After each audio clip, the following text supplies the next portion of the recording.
আজকের রেসিপি চিংড়ি মাছের বিরিয়ানি, এবং তার জন্য আমি যে যে উপকরণ এখানে নিয়েছি: চাল ভিজিয়ে রেখেছি কিছুক্ষণের জন্য, ভেজে রাখা আলু, আর এখানে আছে ভালো করে পরিষ্কার করে ধুয়ে রাখা চিংড়ি মাছ এবং বেরেস্তা।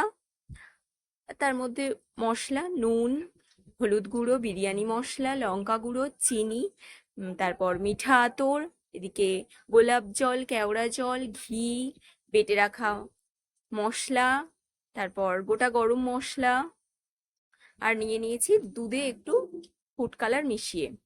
তারপর একটা কড়াইতে তেল গরম করে তার মধ্যে চিংড়ি মাছ দিয়ে দিলাম। চিংড়ি মাছটা ভাজা হয়ে গেলে তুলে নিয়ে তার মধ্যে গোটা গরম মশলাটা কিছুক্ষণ নাড়াচাড়া করে তার মধ্যে বেটে রাখা মশলা, যার মধ্যে আছে পেঁয়াজ, আদা, রসুন এবং 4টে কাঁচা লঙ্কা, দুটো মিডিয়াম সাইজের পেঁয়াজ। মশলাটা কিছুক্ষণ কষিয়ে তার মধ্যে গুঁড়ো মশলা দিয়ে দিলাম। গুঁড়ো মশলাটা কিছুক্ষণ নাড়াচাড়া করে কিছুক্ষণ ফেটিয়ে রাখা টক দই কিছুটা দিলাম, 2 চামচ। টক দইটা ভালো করে মশলার মধ্যে মিশিয়ে নিতে হবে। তারপর একদিকে দেখো, একটা জল বসিয়ে দিয়েছি একটা পাত্রে ভাতটা করে নেওয়ার জন্য।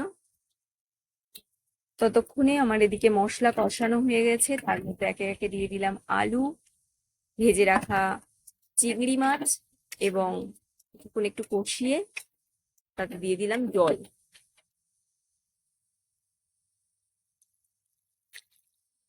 আমার এদিকে তরকারিও রেডি হয়ে গেছে, ভাতও রেডি হয়ে গেছে।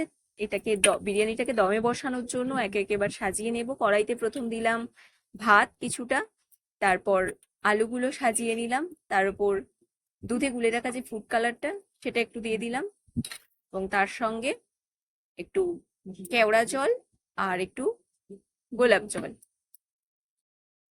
তারপর দিলাম চিংড়ি মাছ। চিংড়ি মাছগুলো দিয়ে সাজিয়ে নিলাম। তার উপরে ভাত দিয়ে দিলাম, ভাতের উপর কিছুটা ঘি দেওয়ার পর একটু ওই ফুড কালারটা দিয়ে দিলাম, দুধে গুলে রাখা ফুড কালারটা। ওর মধ্যেই একটু গোলাপ জল এবার কেওড়া জল মিশিয়ে নিয়েছিলাম, মিঠা আতরও মিশিয়ে নিয়েছিলাম। তারপর দিয়ে দিলাম বেরেস্তা।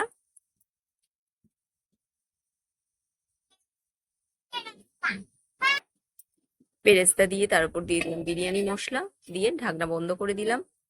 20 মিনিট দমে রাখার পর আমার রেডি